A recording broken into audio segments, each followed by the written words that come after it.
जिंदगी जो है वो एक बार अगर ख़त्म हो जाए दोबारा वापस नहीं आते हैं। लेकिन ज़िंदगी जब जिए जाते हैं तो वो ज़िंदगी ही आपको जीने का हज़ारों मौका देते हैं। आपको बस अपनी ज़िंदगी की इशारों को समझना चाहिए और उसी हिसाब से आपको अपने आप से काम रखना चाहिए, आपका तबीयत का ख्याल रखना चाहिए।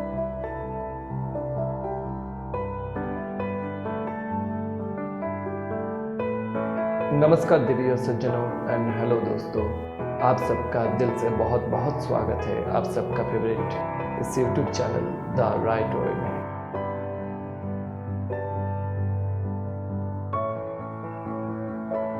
आज मैं जिस बारे में बात कर रहा हूँ वो है कि मेरे पापा के हार्ट अटैक के बारे में। मेरे पापा को कुछ ही दिन पहले 5 दिसंबर रात को हार्ट अटैक आ गया था। हाँ, अचानक ही हार्ट अटैक आया, लेकिन पापा को ये जो सिम्टम है हार्ट अटैक आने से पहले वो कई दिनों से मिल रहा था। पापा अचानक बेहोश होते जा रहे थे, लेकिन फिर भी पापा ये सब अनदेखा कर दिया और हम लोगों को डॉक्टर दिखाने का, हार्ट का चेकअप कराने का जो रिक्वेस्ट था पापा को हम लोगों ने किया कि आप डॉक्टर दिखा लीजिए, हार्ट चेकअप करा लीजिए, वो पापा ने इग्नोर कर दिया।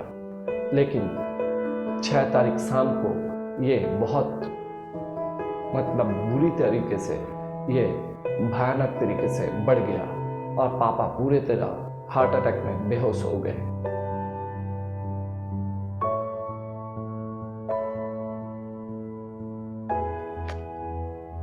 नेचुरली मैं मेरा कोई भी वीडियो में कोई स्क्रिप्ट लिख के नहीं लाता हूँ, लेकिन आज का सिचुएशन कुछ ऐसा ही है कि मुझे ठीक से सारे इंफॉर्मेशन बताने में हो सकता है कि बहुत प्रॉब्लम आ सकता है। इसलिए मैं थोड़ा बहुत ये नोट करके रखा कि क्या क्या चीज़ आप सबको बताना चाहिए।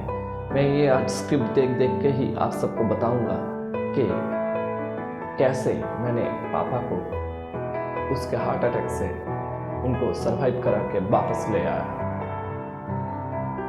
तो सबसे पहले शुरू करते हैं कि prevention is better than cure. ये बात हम सब लोग ही जानते हैं। अपने शरीर में जो खराबी होते हैं, जो रोग होते हैं, बीमारी होते हैं, उसको ठीक करना से बेहतर है उसको ना होने देना।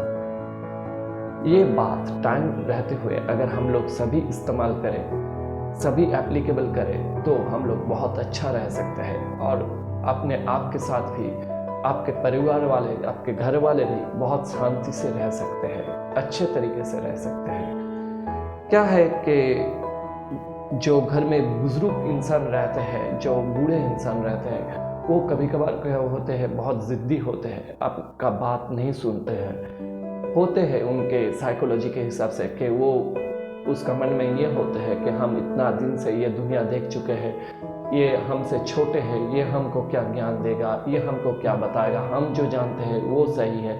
ये उनके तरफ से, उनके साइकोलॉजिकल हिसाब से एकदम नॉर्मल है। लेकिन आप लोगों को भी आपके घर के बुजुर्गों को, आपके घर के बूढ़े आदमियों को ध्यान में रखना चाहिए, उनको समझाना चाहिए कि नहीं ये ठीक नहीं है, आपको ये कर लेना चाहिए, आपको ये सुन लेना चाहिए। हो सके तो आपको थोड़ा बहुत ज़बरदस्ती भी उन लोगों को करना पड़े तो आप लोगों को करना चाहिए। ये ज़बरदस्ती उन लोगों को बेहतर के लिए ही होता है।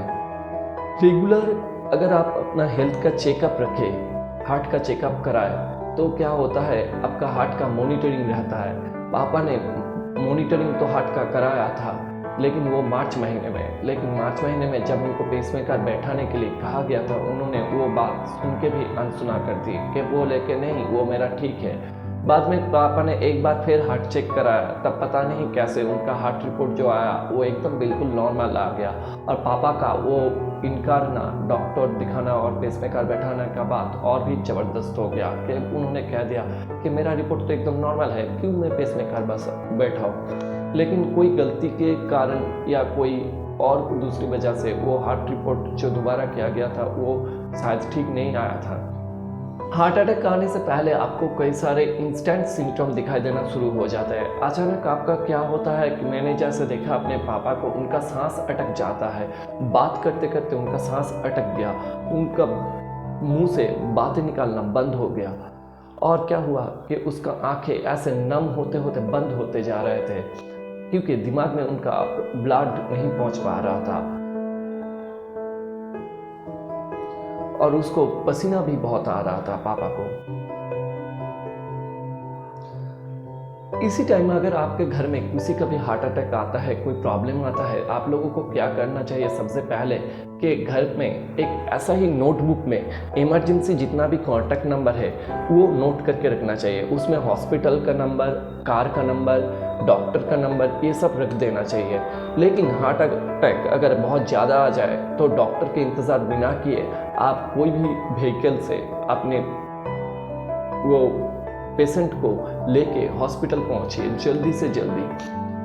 आप लोग शायद 3 इडियट्स मूवी में देखा होगा कि स्कूटर में बैठा के भी टाइम पे ले जाने पर वो जो राजू का पापा था वो बच गए थे।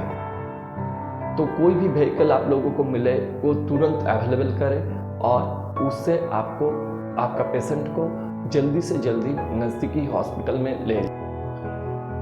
इस टाइम जब हार्ट अटैक आया है पेशेंट को, इस टाइम में अपने दिमाग को शांत रखें, पेशेंट का ध्यान रखें, अपने खुद का दिमाग को और परिवार के बाकी सदस्यों को दिमाग को शांत रखें। बेकार में हड़बड़ी ना करें, अफवाह ना फैलाएं और कोई घर को ज़्यादा भीड़ मत कर दीजिए।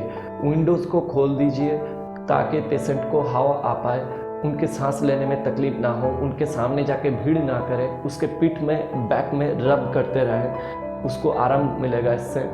और उनको जितना जल्दी हो सके नज़दीकी हॉस्पिटल में ले जाए। रिश्तेदारों को फ़ोन बाद में कीजिएगा, व्हाट्सएप या फेसबुक में स्टेटस बाद में डालिएगा। ये सब करने का वक्त वो नहीं होता है। उस वक्त आप अपना पेशेंट का ध्यान रखिए, अपने घर वाले का ध्यान रखिए, जो बीमार है उसका ध्यान रखिए। और रिश्तेदारों को, दोस्त को, ये सबको बुला के फ़ोन में कोई फ़ायदा नहीं है। तब इमरजेंसी में बहुत दूर में अगर कोई है, अगर कोई काम में फंसा हुआ है, वो नहीं आ पाएगा। और अगर आपका घर में कोई नहीं रहता है तो अड़ोस पड़ोस को बोल के रखिए कि एक टाइम इंटरवल के बाद वो आपको आके देख के जाए कि आप सही सलामत है कि नहीं, आप घर के दोपहर के खाना खाए कि नहीं, आप शाम को खाना खाए कि नहीं, आप सुबह मॉर्निंग वॉक पे गए कि नहीं। जो आपका रूटीन है वो आप नज़दीकी किसी को इन्फॉर्म करके रखिए। अगर ये हार्ट अटैक वगैरह रात को बहुत बीच रात को होता है, तब कोई डॉक्टर आ पाना या कोई कार आ पाना बहुत मुश्किल हो जाता है। तो इसलिए अनुरोध करूँगा, हो सके तो अपने अड़ोस पड़ोस में अगर किसी का गाड़ी है, वो अगर ड्राइविंग खुद करते हैं तो उसके साथ बात करके रखिएगा कि भाई अगर तो कोई मुश्किल आ जाए घर पे तो उस अहम वक्त में आपका गाड़ी। और जो है दूसरा भी ऑप्शन जो जितने सारे हैं वो भी आप चेक करके रखिएगा अपने अवेलेबिलिटी के हिसाब से। तो क्या होगा, तो आपको पेशेंट को बहुत जल्द आप हॉस्पिटल में ला के लिए जा सकते हैं। अब आते हैं कोविड के बारे में। कोविड में जो हुआ मेरा पापा को कि उसको थोड़ी दिन से कोई बुखार वगैरह चल रहा था, उसको कुछ खांसी वगैरह भी साथ में आ रहा था, ब्रीदिंग का भी प्रॉब्लम चल रहा था। तो उस सिम्टम को भी पापा ने इग्नोर कर दिया। जब हम लोग हॉस्पिटल ले गए पापा को हार्ट के प्रॉब्लम के वजह से, उन लोगों ने हार्ट का चेकअप किया और फ़ौरन बता दिया कि पेसमेकर बैठाना पड़ेगा। पहले टेम्पोररी पेसमेकर बैठेगा, उसके बाद पेसमेकर बैठेगा, तो ये प्रोसीड्यूर करना पड़ेगा। लेकिन जैसे ही उन लोगों ने प्रोसीड्यूर स्टार्ट करने गया, जैसे आप सब लोग अभी जानते हैं कि कोई भी हॉस्पिटल या नर्सिंग होम में अभी कोविड टेस्ट मैंडेटरी है, तो उन लोगों ने भी वो टेस्ट किया और पापा का रिजल्ट पॉजिटिव आ गया।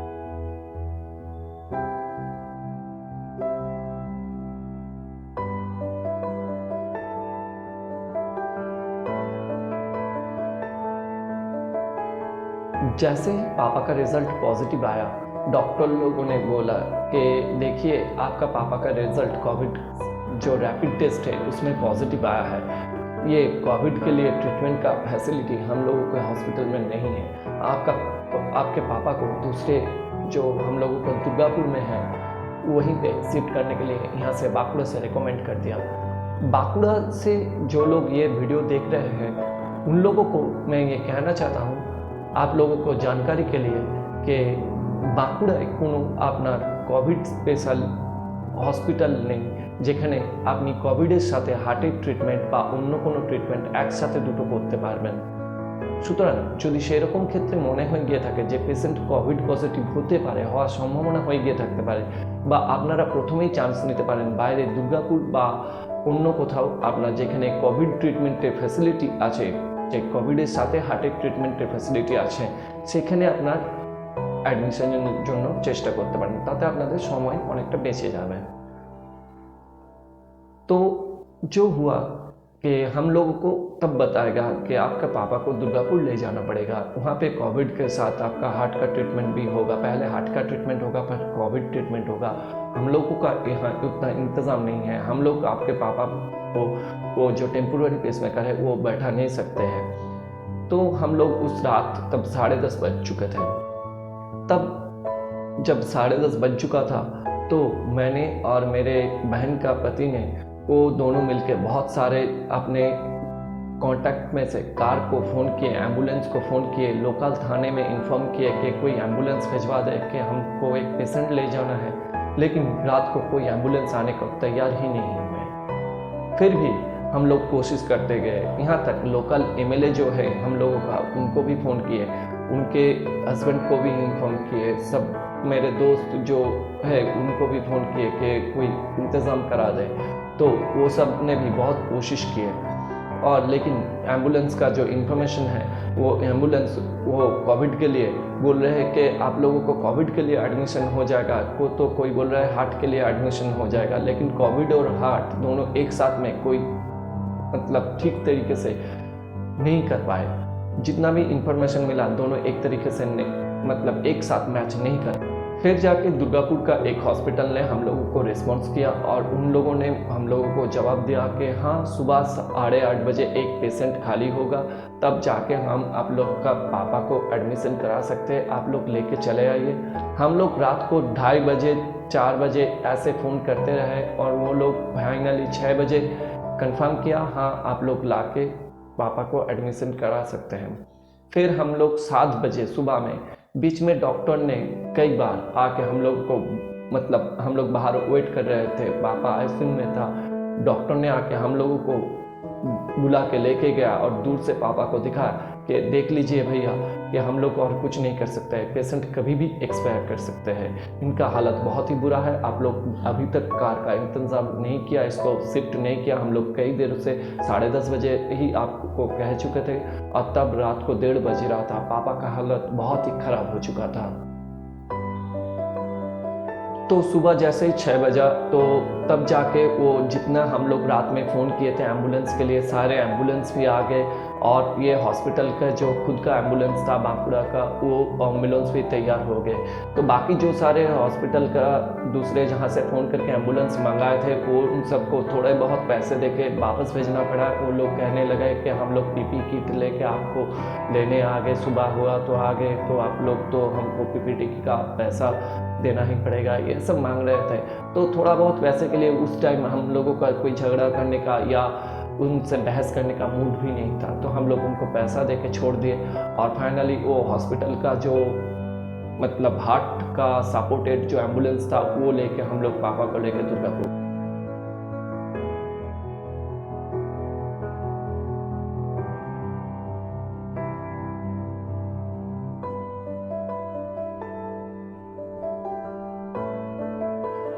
दुर्गापुर पहुंचते ही हॉस्पिटल में हम लोगों को जो कहा गया कि कोविड होने के बजाय में हम लोग इंश्योरेंस का क्लेम फ़िलहाल तो नहीं कर सकते हैं, क्योंकि ये इंश्योरेंस का क्लेम से हम लोगों का ट्रीटमेंट नहीं हो पाएगा, जो होगा वो होगा कैश में हम लोगों को करना पड़ेगा। बाद में क्या है कि आप लोगों को वो मतलब हम लोगों को वो इंश्योरेंस का क्लेम खुद से अपने इंश्योरेंस एजेंट से या इंश्योरेंस कंपनी से कर लेना पड़ेगा।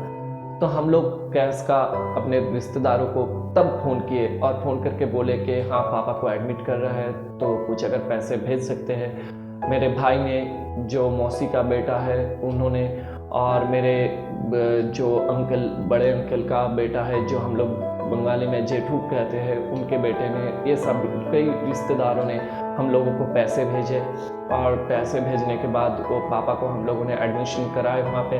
पापा के टेम्पोररी पेसमेकर बैठ गए उसी दिन कुछ ही घंटों में। सुबह 7 बजे हम लोग यहाँ से निकले थे, 7:30-8 बजे हम लोग यहाँ से निकले थे सुबह बांकुड़ा से, वहाँ दुर्गापुर पहुँचे थे 10 बजे और पापा को 11:25 पे एडमिशन हो गया था और 1:30-2 बजे तक पापा का टेम्पोररी पेसमेकर बैठ गए थे। तो डॉक्टर हम लोगों को बुला के वो मशीन में दिखा दिए स्क्रीन में कि आपका पापा का टेम्पोररी पेसमेकर बैठ गए हैं। हम लोग आईसीयू में उनको दे रहे हैं, आईसीयू में वहाँ पे पापा को रख दिए और पापा तब बहुत ही रिलीफ हो गया था। पापा बात भी कर रहे थे, पापा का सेंस भी था, जैसे हम लोग एम्बुलेंस में भी ले जा रहे थे पापा को, पापा का सेंस भी था। पापा का एक्चुअली प्रॉब्लम ये था कि पापा के हार्ट का जो नीचे का हिस्सा होता है, जिसे हम लोग जहाँ से ब्लड पंप होके सारा शरीर में जाते हैं, दिमाग में जाते हैं, वो हिस्सा में ब्लॉकेज हो गया, कंप्लीट ब्लॉकेज। इसलिए पापा का ब्रेन में ऑक्सीजन नहीं पहुँच रहा था, तो पापा कभी कभार बेहोश होते जा रहे थे। तो ये एक्चुअली पापा का प्रॉब्लम था। जैसे ही टेम्पोररी पेसमेकर बैठ गया, वो हिस्सा पंप करना शुरू कर दिया, तो पापा को नॉर्मली वो ब्रेन में ऑक्सीजन पहुँचने लगे और पापा एकदम ठीक फील करने लगे। हम लोग ने क्या किया, और एक बात ध्यान में रखिएगा, आपको भी कहना चाहता हूँ, यह मेरा खुद का एक्सपीरियंस के हिसाब से, हम लोग तब पापा का जब वो टेम्पोररी पेसमेकर बैठ गया, वहाँ पे जो बाहर छोटा मोटा चाय का दुकान रहता है हॉस्पिटल में, कहीं पे भी जाए, प्राइवेट नर्सिंग होम या गवर्नमेंट नर्सिंग होम, कहीं पे भी आप जाइए, वो बाहर में आप लोग अगर बात करेंगे तो वहाँ पे कोई ना कोई हॉस्पिटल के नज़दीक, नर्सिंग होम के नज़दीक आपको कोई किराए में घर रहने के लिए मिल जाएगा। क्या होता है, अगर आप बहुत दूर से ट्रैवल करके जाते हैं, जैसे हम लोग बांकुड़ा से दुर्गापुर लगभग 60 किलोमीटर हम लोग गए थे, हर रोज़ तो अप डाउन नहीं कर सकते थे, पापा के पास भी किसी को रहना जरूरी था, लेकिन हॉस्पिटल के अंदर भी तो नहीं रह सकते, प्राइवेट हॉस्पिटल है वो। तो हम लोग ने एक घर रेंट पे ले लिया, 500 रुपये हर दिन के हिसाब से वो रेंट लिया, लेकिन वहाँ पे रहना बहुत ही ज़रूरी था। वो हॉस्पिटल के एकदम नज़दीकी हम लोगों को मिल गया। वो चाय के दुकान से बात करके वहाँ पे वो भैया जो था उन्होंने बहुत मदद की, और मदद करने के बाद वहाँ से हम लोगों को घर किराए का मिल गया। वहाँ पे हम लोग शिफ्ट हो गए, मतलब वो पापा का कुछ सामान वगैरह, हम लोगों का कुछ सामान वगैरह लेके वो दिन हम लोग घर वापस आ गए थे। वो एडवांस करके घर के लिए उसी दिन का भी पैसा लिया, तो आगे चल के हम लोग वो घर को 3 दिन तक 4 दिन तक वो होल्ड किए। पापा को परमानेंट पेसमेकर बैठा 9 तारीख को। 9 तारीख जब परमानेंट पेसमेकर बैठा गया तो हम लोगों को उस दिन बैठने के लिए कहा गया था। तो 8 तारीख को हम लोगों को बताया गया कि आपका पापा का जो कोविड पॉजिटिव है वो वायरस लोड अभी भी हाई है, अगर कल कम हो जाता है तो हम लोग वो कर देंगे। एक इंजेक्शन 4,500 रुपये का उनको लगाना पड़ा। ये सब हमको कैश में ट्रीटमेंट शुरू करना पड़ा। और आप लोगों को भी कहना चाहता हूँ, हॉस्पिटल को जाते वक्त आप लोग जितना भी हो सके, खासकर अगर प्राइवेट नर्सिंग होम में जा रहे हैं या गवर्नमेंट में जा रहे हैं, आप अपने पास कैश को अवेलेबल रखिए, कैश या कार्ड को अवेलेबल रखिए। गवर्नमेंट हॉस्पिटल में इतना कार्ड का फैसिलिटी नहीं भी हो सकता है, तो आप कैश भी अवेलेबल रख सकते हैं। और साथ में आप अकेले मत जाए, तब आप साथ में अपने कोई भरोसेमंद रिश्तेदार को साथ में ले जाए, जो आप अगर पेशेंट के पास है तो वो दूसरा कोई फॉर्मेलिटीज़ भी पूरा कर सके, कोई उनका फॉर्म भरना, पेशेंट को एडमिट कराना, ये सब काम भी कर सके। तो ये सब होता है, कुछ रिस्पॉन्सिबिलिटीज़ जो आपको फॉलो करना पड़ता है। दिमाग को हमेशा शांत रखिए, और आप अपने जो साथ में पेशेंट के साथ जा रहे हैं वो टाइम पे खाना भी खा लीजिए, तो उसको हेल्दी भी रहना ज़रूरी हो जाता है। तो ये सब आपको फॉलो कर लेना चाहिए। 10 तारीख जैसे ही पापा को 9 तारीख जैसे ही पापा को वो टेम्पोररी पेसमेकर से परमानेंट पेसमेकर बैठा दिया गया, पापा एकदम और भी नॉर्मल हो गए। 10 तारीख भी उन लोगों के पास पापा ने रहा, और 11 तारीख हम लोग पापा को वापस ले आए। और पापा को वापस ले आने के बाद उन डॉक्टर ने कहा कि कोविड का जो सिम्टम है अभी भी थोड़ा बहुत है, लेकिन चाहे तो आप लोग घर में ले जा सकते हैं। हार्ट का जो कंडीशन है वो एकदम नॉर्मल है, बाकी सब कुछ नॉर्मल है। तो वो सब डॉक्टर के रिपोर्ट लेके हम लोग लेके आए। ध्यान में रखिएगा कि हॉस्पिटल से, कोई प्राइवेट हॉस्पिटल से हो या हॉस्पिटल से हो, डिस्चार्ज होने के बाद पेशेंट का जो केस स्टडी है, जो मेडिसिन का बिल है, जो सब डिटेल रिपोर्ट है, वो सब आप जरूर लाएगा साथ में। वो लाना मत भूलिए। और कैश रिसिप्ट हर बार तब पेशेंट के लिए जब पैसा जमा करेंगे काउंटर में, तो वो मनी रिसिप्ट जो है वो पेशेंट के नाम के हिसाब से हमेशा अच्छे से ध्यान से चेक करके लीजिएगा। कार्ड से पेमेंट करते हैं तो वो आपके पेशेंट के नाम पे ही जमा हुआ है कि नहीं, वो सब ध्यान से चेक कर लीजिएगा। तो ये सब कुछ फॉर्मेलिटीज़ रहता है, तो वो ध्यान से कीजिएगा। तो उम्मीद करता हूँ कि अगर आप लोग पहले से मेरा इस इंफॉर्मेशन से अगर प्रिपेयर रहेंगे तो आप लोगों को भी बहुत बहुत फ़ायदा होगा और आप लोग भी पहले से प्रिकॉशन में रह सकते हैं।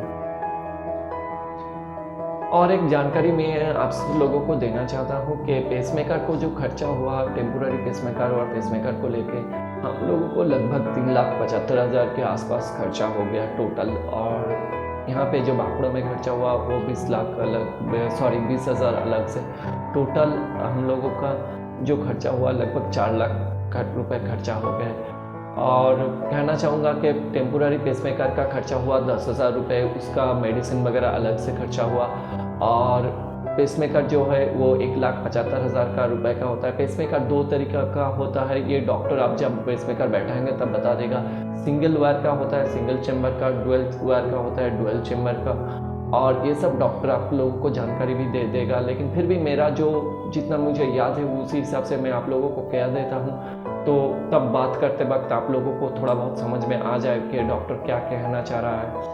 तो पेसमेकर का रेंज कई तरीके का होता है। बजट वो 1,75,000 रुपये से शुरू करके 7 लाख रुपये 8 लाख रुपये तक पेसमेकर होता है। उसका हर एक अलग अलग फैसिलिटी रहता है कि जो पेशेंट है उसका डेली एक्टिविटीज़ कैसा है, कैसे उनको परफॉर्मेंस चाहिए, क्या पेसमेकर चाहिए, उसी हिसाब से रेट होता है पेसमेकर का।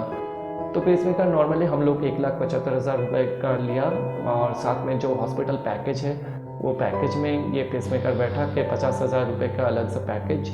उसमें कोई पेशेंट का बेड चार्ज वगैरह नहीं इंक्लूड होता है।